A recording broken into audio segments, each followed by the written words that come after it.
Hello, my friends. I'm very happy to be with you. One more week. Time flies, doesn't it?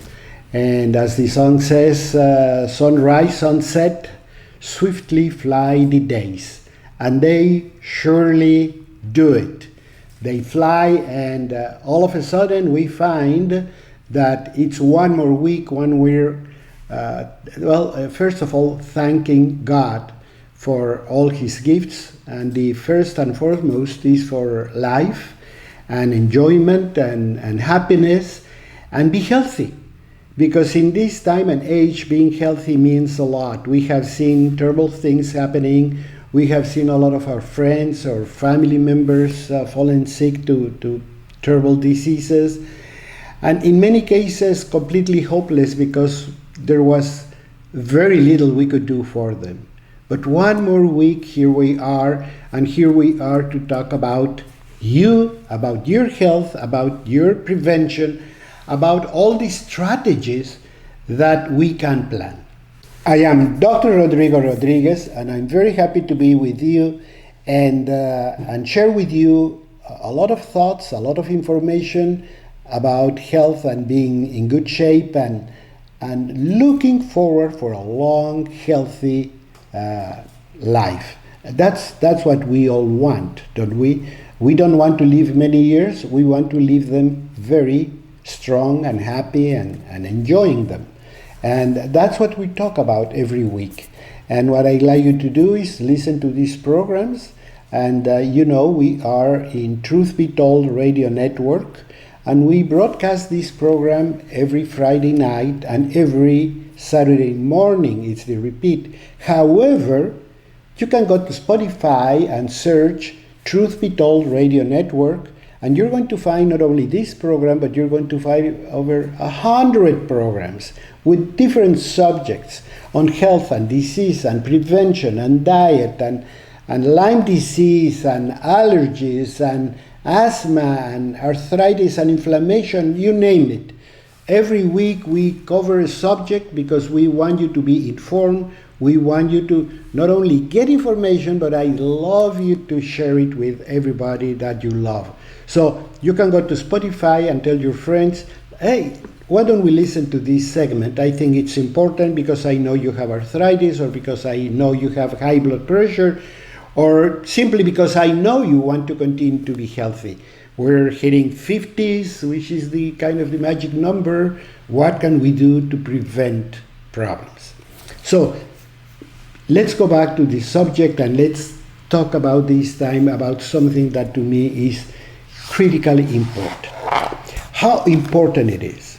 Well, let me tell you something that I have always said, and I had repeated this on this program many times. If I were given just one tool, I am a doctor, I see patients, I try to manage health and disease.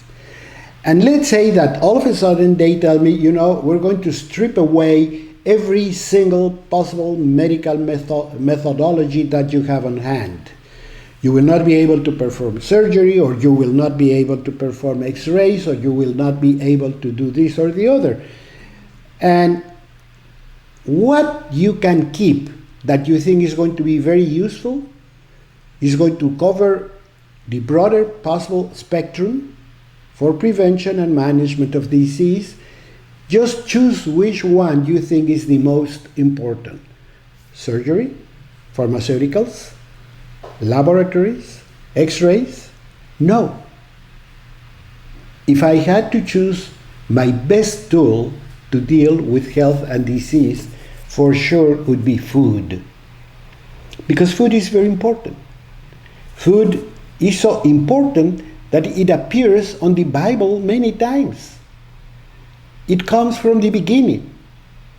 And you remember that God created the world and created the animals and the plants, and finally he created Adam and Eve. And there you have it. We were born. We were created by God. And then God said, "Behold, I have given you every plant yielding seed, that is on the face of the earth, and every tree with seeds in its fruit. You shall have them as food. That's right at the beginning of the Bible. That's in Genesis. So you can think and say how important was food that it appears immediately in the creation. Because of course it's not important to create Adam and Eve and humans if we're not going to be able to feed them. What would have happened to all those animals? What would have happened to all those first humans if food were not available? That would have been the end of this story.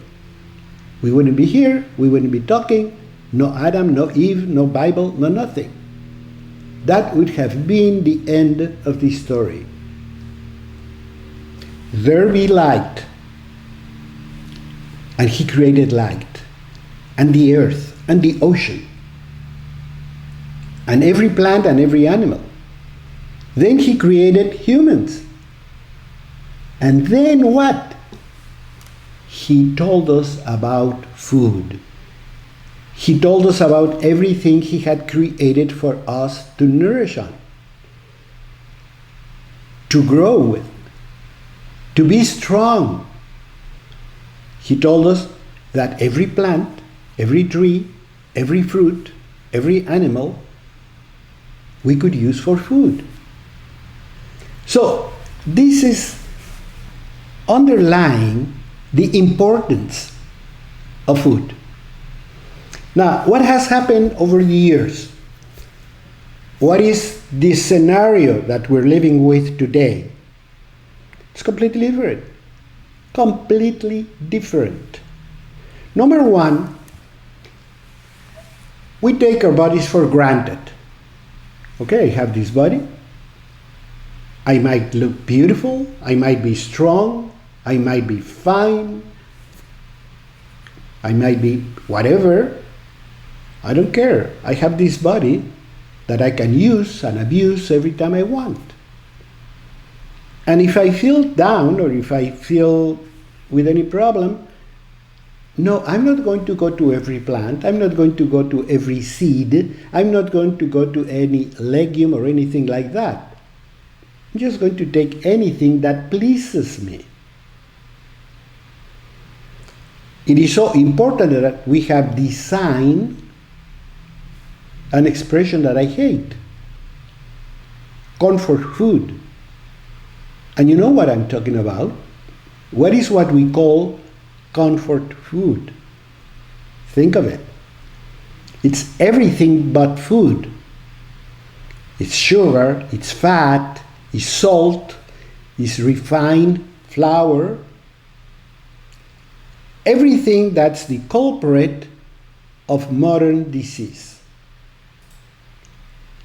That's what we love for food. But then, of course, there's always some restlessness among research people, among lay people. And I'm going to tell you something about that's not coming from any medical journal. It's coming from the U.S. World and U.S. News and World Report, a very well-known magazine that we all have read, that we all have found at one point interesting and another one, well, not so interesting. Nevertheless, this is a magazine that has been with us for many years, that has produced a lot of interesting subjects. And then the people on the U.S. News and World Report decided to start a search for what type of foods, what type of diets were the best for us. What is what people could consider healthy, what could give us better weight loss, less inflammation, less disease, better performance, better well-being, better moods, better everything. And they started collecting all these diets. And they ended up with mainly two types of foods. One that you have heard of many, many times, Mediterranean diet. The other one, what's called the DASH diet. DASH. D-A-S-H diet. What is DASH diet? Well, DASH stands for dietary approaches to stop hypertension. Why? Because hypertension has become endemic. We have an epidemic of high blood pressure, and high blood pressure has proven to be a very bad background for any other disease, and we saw it with COVID-19.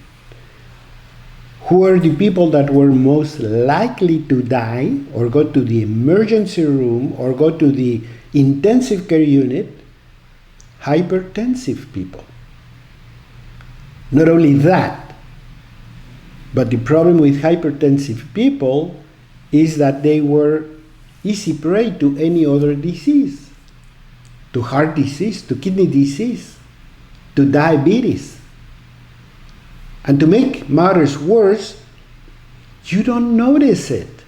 You don't know you have it unless you look for it. So it's called the silent killer. Because might be living with you right now, might be sharing your bed right now, might be sharing your couch, might be watching this broadcast with you at the same time, yet you don't know it is with you. You don't know you have it unless you go and have it tested. And then you're going to uncover it. There you are, high blood pressure. And the best approach is dietary. That's why we have these dietary approaches to stop high blood pressure. That's what is called the DASH diet, and that's what we're going to talk about today. I want you to be with me. Just remember that we're going to be talking about fruits, vegetables, whole grains, legumes, and the hero, olive oil. Stay with me. My friends, I am Dr. Rodrigo Rodriguez. I'm with you, thank God, this new Friday, this new week. We're going to have a repeat Saturdays at 9:30 a.m. Eastern Standard Time. And the most important thing is that you don't have to worry about, oh, it's Friday, I have to be there, I have to rush, or anything like that, because you just can go to Spotify and search Truth Be Told Radio Network, and you're going to have us there, and you will have over 100 hours of programming. Also, you can look for us in the platform of your choice of social media, on Instagram, on Facebook, on Twitter, and the most important part is you can ask a question. If you have any comment, if you have any idea, if you have anything in your head about something that we have discussed, I would love you to contact me. I would love you to follow me. Actually, I want you to follow me on your social media so you're aware of everything that we're talking, because every time we talk, I'm talking about you. I'm talking about your health. I'm talking about your life. I'm talking about the well-being of not only you, but everybody around you. And we all can share the world. We all can be apostles in this quest. We all can walk around and move around and talk to people and bring them back to the good eating. Remember, I have just mentioned that as the Bible starts and as the Bible begins telling us that we were given light and world and oceans and plants and fish, etc., God immediately told us that He had also created food for us. That's how important it is. It is so important that's really part of the beginning. And I was telling you, if God wouldn't have given us anything to nourish on, if He would not have given us any food, that would have been the end of the story. He created everything, and then everything starved to death. But that didn't happen, did it? No, because He told us that He had given us those plants, those fruits, those trees with the fruits in it, those seeds for us to eat. And that's what we have to think about. We have also mentioned that a very important article in the U.S. News and World Report that looked for, they did a search for public opinion, medical research, everything like that. What was the best type of food or the best type of regime, I hate to use the word diet, would be good for us. And they concluded two at the top. One, Mediterranean diet, and the other one is what's called the DASH diet. Okay? DASH diet stands for Dietary Approaches to Stop Hypertension. So, they are very similar, actually. They're very similar because there's nothing new under the sun. There's nothing hidden. There is not any new scientific thing. After all, we're the same humans that have been here 5,000 years ago, or from the Egyptians and all those people. You're talking about 6,000, 7,000 years ago. So we're the same people with the same liver and heart and everything. So what has been good for us to eat from the beginning continues to be good for us to continue eating. The problem is we have gone astray. We have started eating things we shouldn't eat. We have created actually foods that do not exist in nature. Let me point at one that we follow very much, which is the combination of sugar with fats. If you think of it, there's nothing in nature that has fat and sugar together. You either have fats or you have sweet things. You're never going to find an apple that's fatty or an oil that's sweet. But you can put them together and then you create a fat food that people love that has been part of a big problem, which is, for example, ice cream, salad dressings, mayonnaise. Mayo is supposed to be not a sweet thing, but if you read the label, it has sugar. Because the industry wants to reach what's called the bliss point. That point in flavor that makes us think, oh, this is good. Because then you're going to buy more. But we know better. We know that we have to go for the foods that have fruits, vegetables, whole grains, legumes, and olive oil. I cannot stress enough olive oil because it's the most important part of the Mediterranean diet. Actually, many researchers think that olive oil is the reason why the Mediterranean diet is so good. But of course, you have to think that it is really characterized by very good things.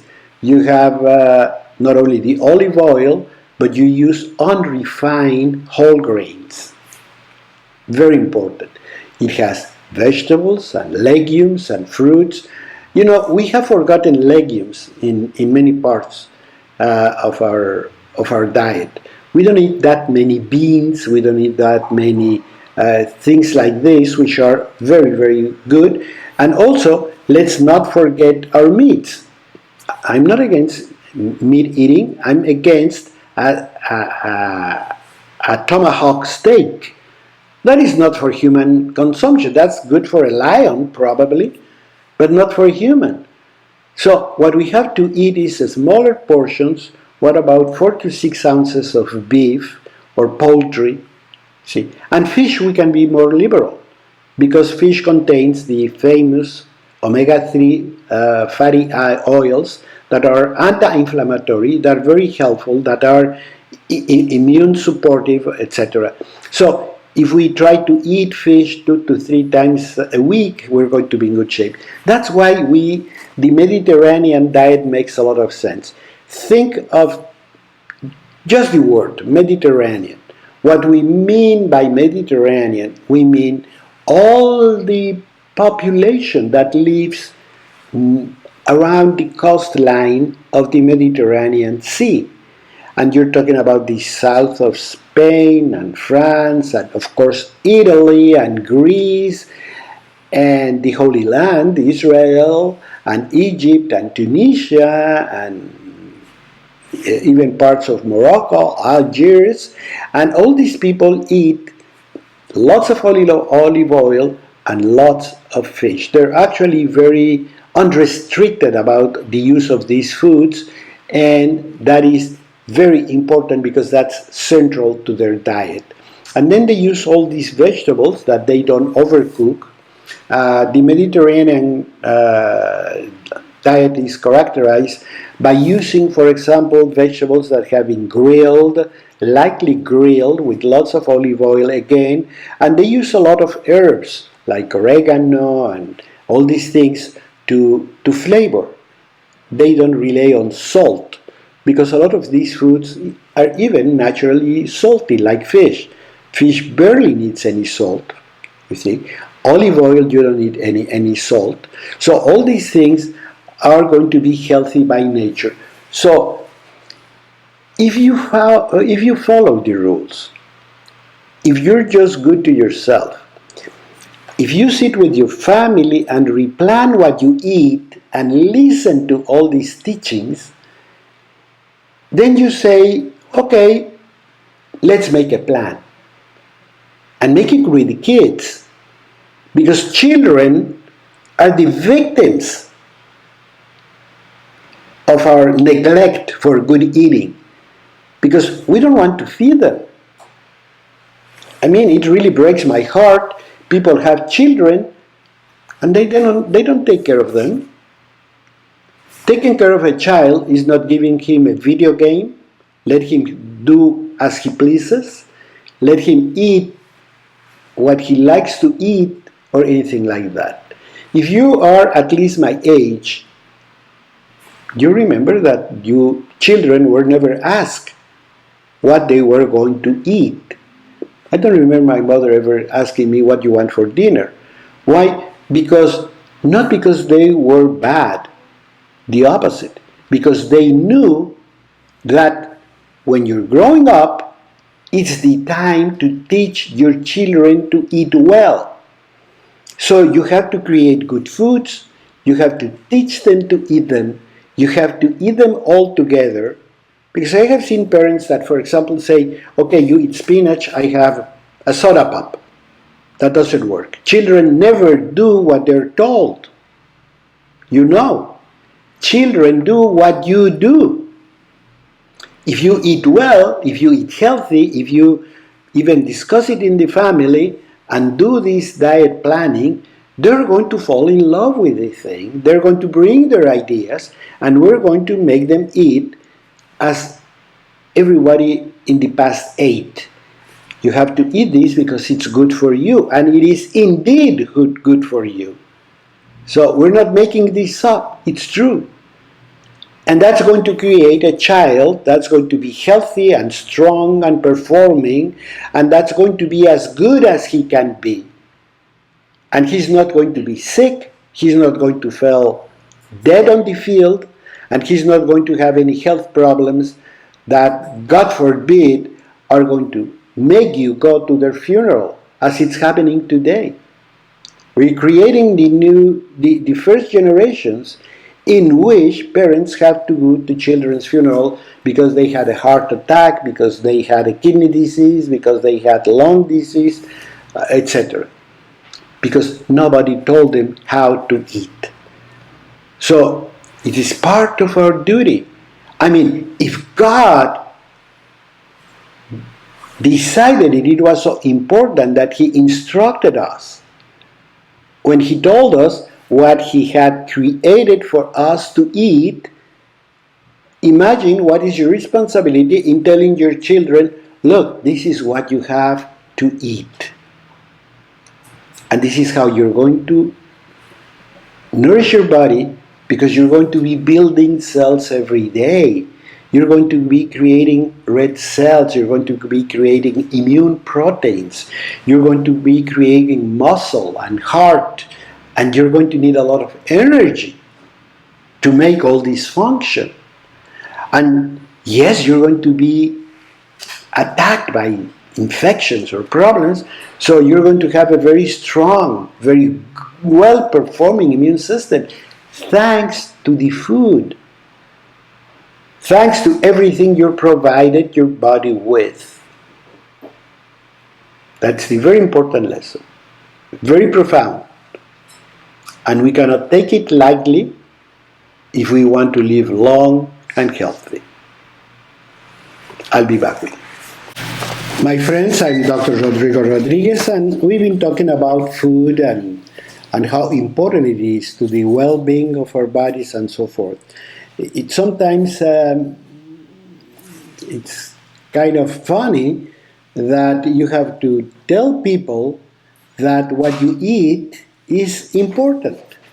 Sometimes I really feel funny having to show you that nutrition is a very important part of your life.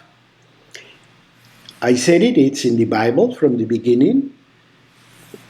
If I were talking about a car, you didn't have the minimum question that the quality of fuel, that the quality of lubricants, that the quality of spare parts you're going to use on your car are very important to the performance of that car. Yet, when you talk about food, people take it very lightly. People take it as, okay, I have this body, I can feed it with whatever, as long as I'm not hungry, I'm okay. And many people eat just not to be hungry. So they grab an energy bar or a sugar bar. And I panic when some people tell me, but I'm very healthy because I take a granola bar. Then you say, read the label. Why don't you read the label? All these products are loaded with sugar, with refined carbohydrates of every kind.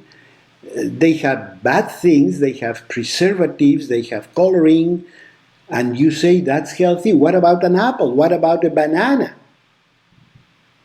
That was created by God. It comes from the field, it comes from the farm.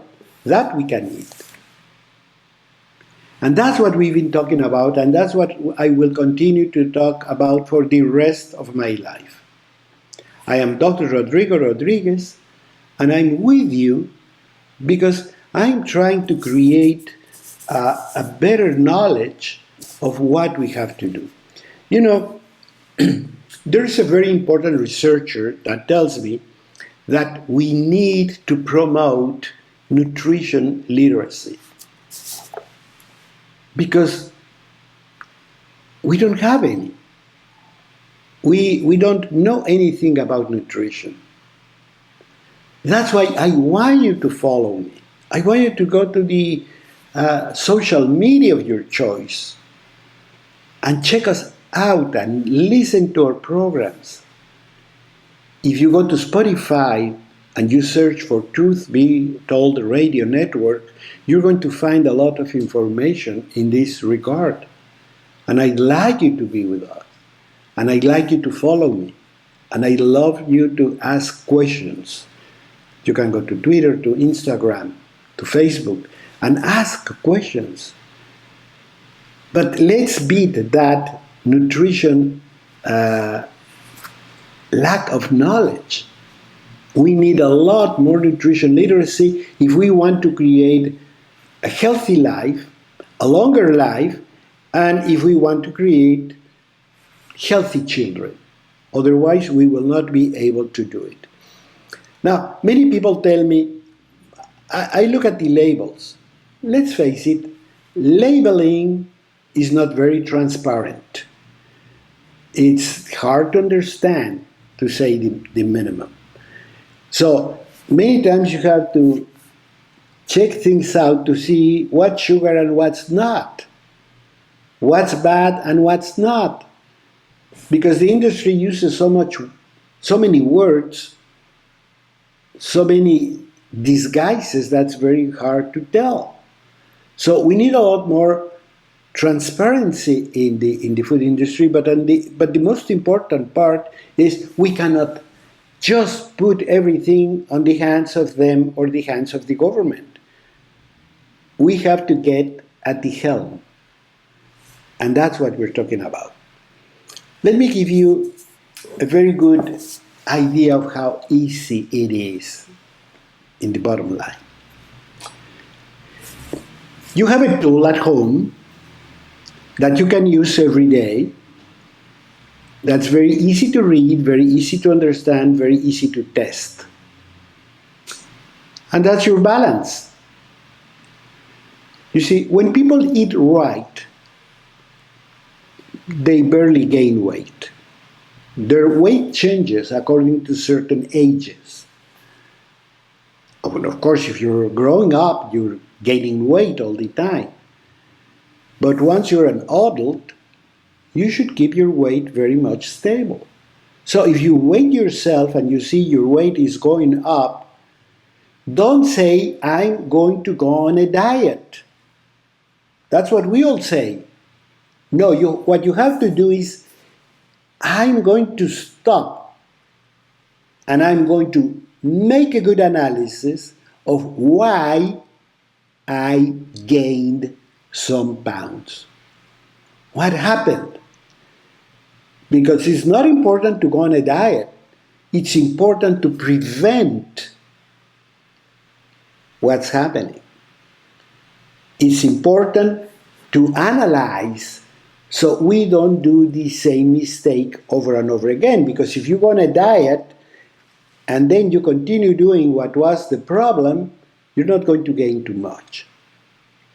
But a good idea is that weight is very important because weight is a good indicator of what is our inflammation level, what is our tolerance to sugars, what is our sensitivity to insulin.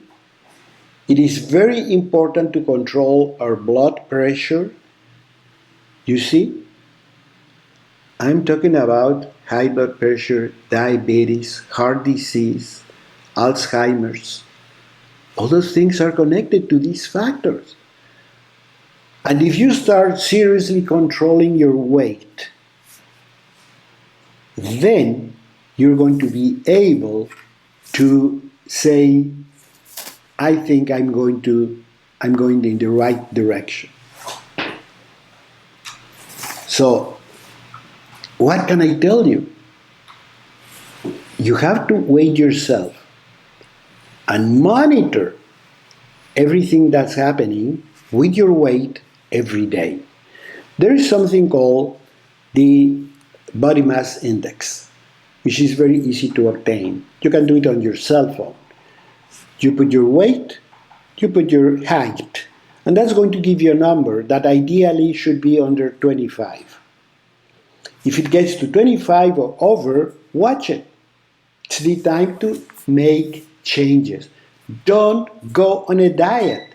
Make changes. You have to correct those things that you're doing wrong. Probably drinking. Well, beer doesn't suit me anymore. Or eating all those snacks every night is not going to help me. And having a pint of ice cream doesn't help me. Or being seated on a couch every day, every evening, doesn't help me. I have to make changes with my life. That's why I hate the word diet. Because if you were to go on a diet and then you say, okay, I'm going to do this for a certain time, you put a time frame to your lifestyle changes. And you should not put a time. You should make lifestyle changes for good. That's what I hate about the word diet, because it normally implies two things. One, a sacrifice. Shouldn't be a sacrifice. You should be happy you found what's wrong. Don't you hate when you are on your brand new car and you're driving around and you hear this noise and this noise and this noise, and all of a sudden you find somebody that left a tool on the door that's bouncing up and down and you, oh, thank God, I found what is wrong with it. It's a sign of relief. Well, the same with this. If you're doing something that is not taking you in the right direction, then go back and think, what I should change? Probably soda pop doesn't agree with me. Probably this much bread doesn't agree with me. Probably I should start more physical activity. I'm going to vacuum my house. Vacuuming has been just touted as just as good as going to the gym. If you take your vacuum cleaner and you start going all around the house and the things and the drapes and move the furniture and everything, you're going to end up sweating. And if you do that once a week, somebody in your family is going to be very happy and you're going to be very healthy. And that's going to keep our weights within the time for the frames that we need. Because weight is very important parameter to tell what's happening to our bodies. So I want you to think of that. I want you to weigh yourself. Remember, same time, ideally fasting in the morning. So that's why many people have the scale in the bathroom, because you can do it without any clothing. You can do it first thing in the morning, and that's going to be a very reliable reading. And write it down.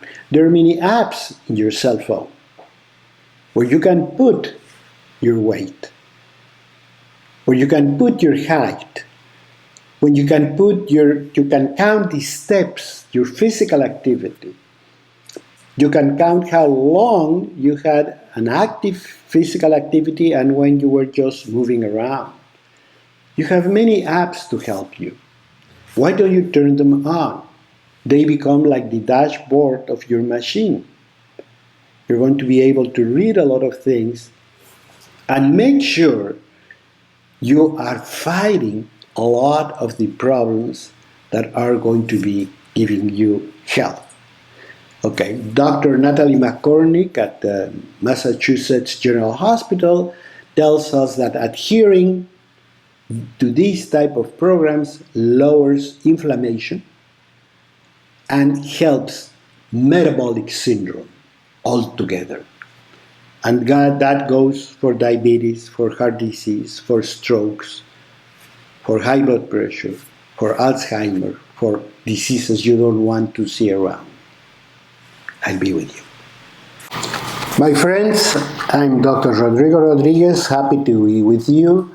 And you're watching me or listening me thanks to the courtesy of Truth Be Told Radio Network. We broadcast every Friday evening at 7 p.m. Eastern Standard Time, and we repeat on Saturdays at 9 a.m. Eastern Standard Time. So I'd love you to follow me because I'm on the social media of your choice. I'm with Facebook, I'm with Twitter, I'm with Instagram, and we're always broadcasting not only programs like this, but a lot of information that we feel can be very useful.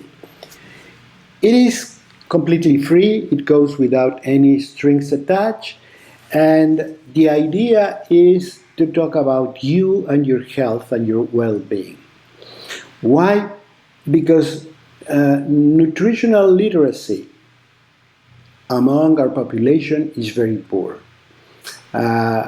Understanding who we are and how we can be healthier can make a huge difference in how we live, and particularly of how well we're going to be as we age.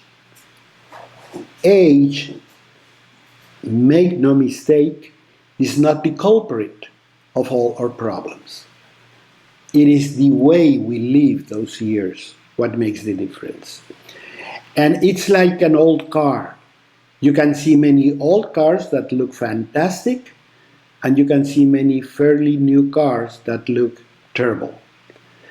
And same with people. You know people that might be 40, 50 years old and they're a piece of junk, and you probably know people well in their 90s who are bright and performing and witty and interesting, and what can I say? I know many people like that, thank God. So I want you to follow me. I want you to go to Twitter or Facebook or Instagram and follow me. Not only give me a like, but follow me, so you can hear about all these messages.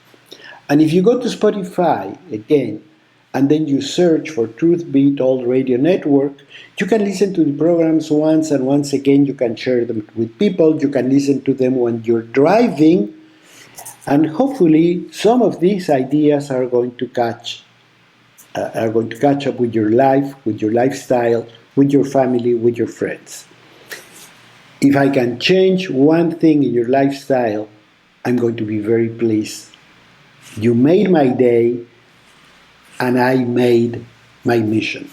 So it's very important to know all of this, because we are creating a lot of the diseases that we're facing today. When I ask people, would you love to live 100 years? They say, yes, if. And that if goes for if I can talk and move and eat and go to the bathroom and be happy and share things with friends, etc. But if I'm going to be in a couch and I'm going to have IV drips and life support and machine to breathe, etc., I might not be that interested. That's what you can do with you. That's what you can do if you go to the helm and you say, from today on, I'm going to take care of myself. I'm going to be the chief commander of my health system. And I'm going to use the doctors, and I'm going to use the laboratories, and I'm going to use things to give me some ideas.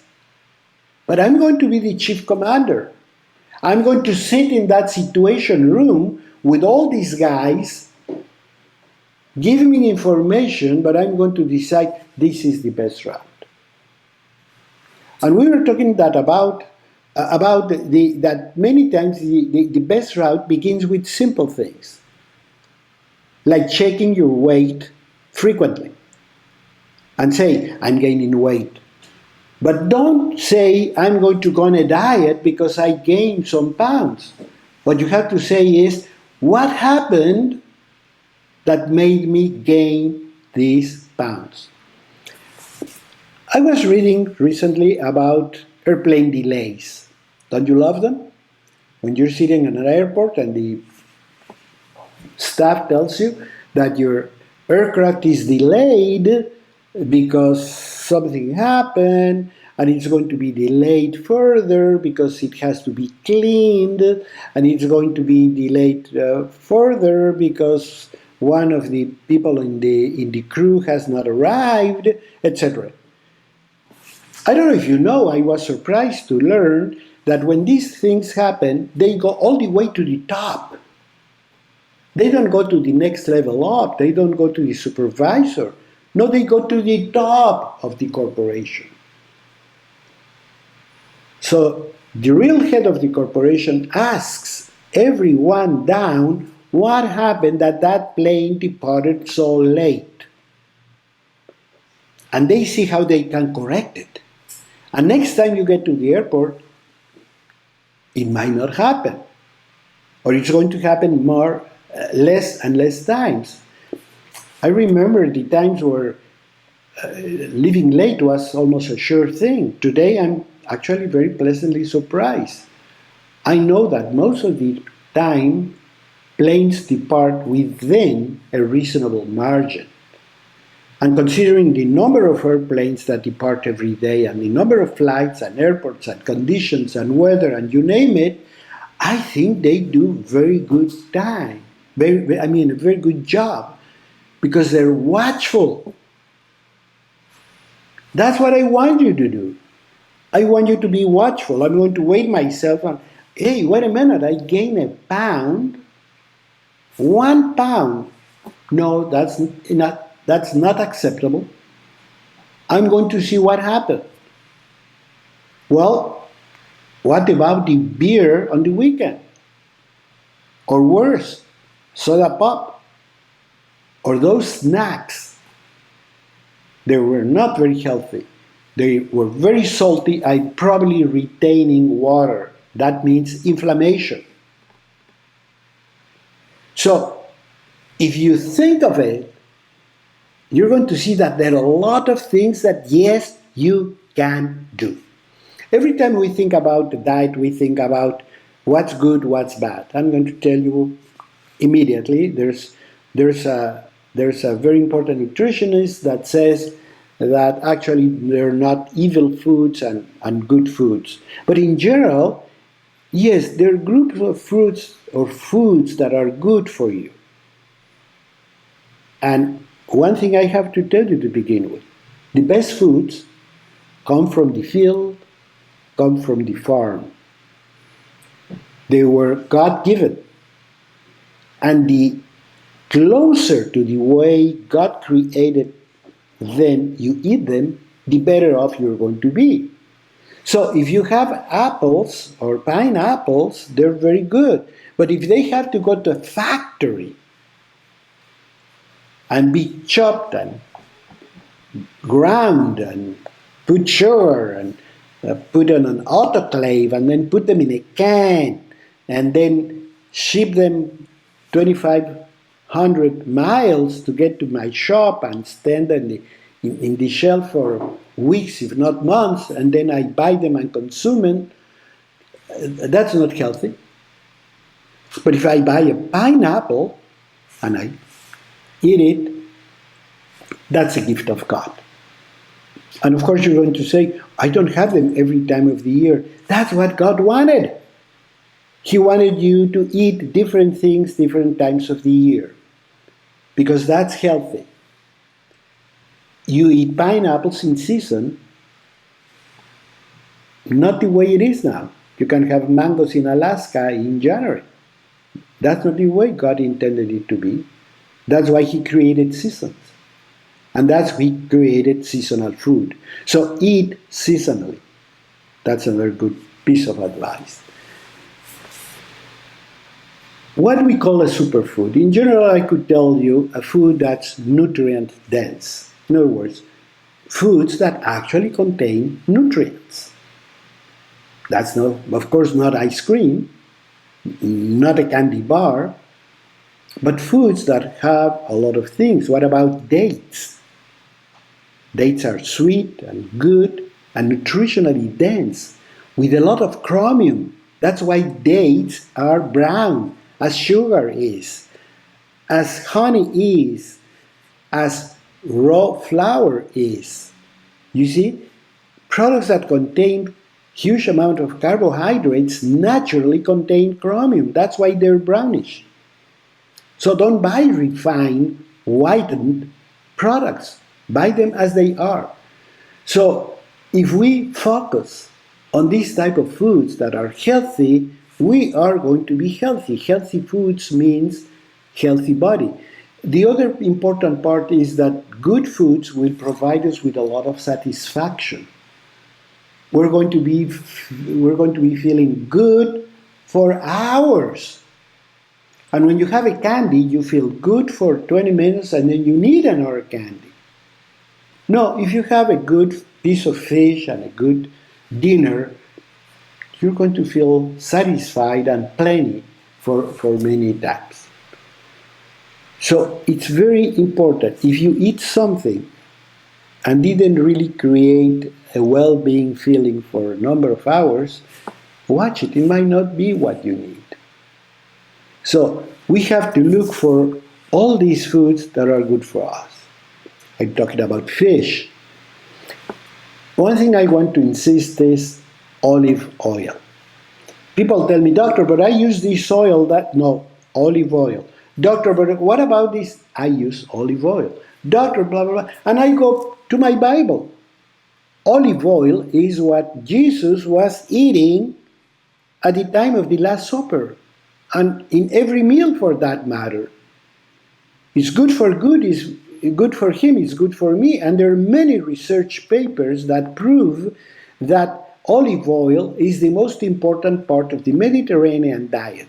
So throw away every oil you have at home and go for 100% virgin oil, olive oil.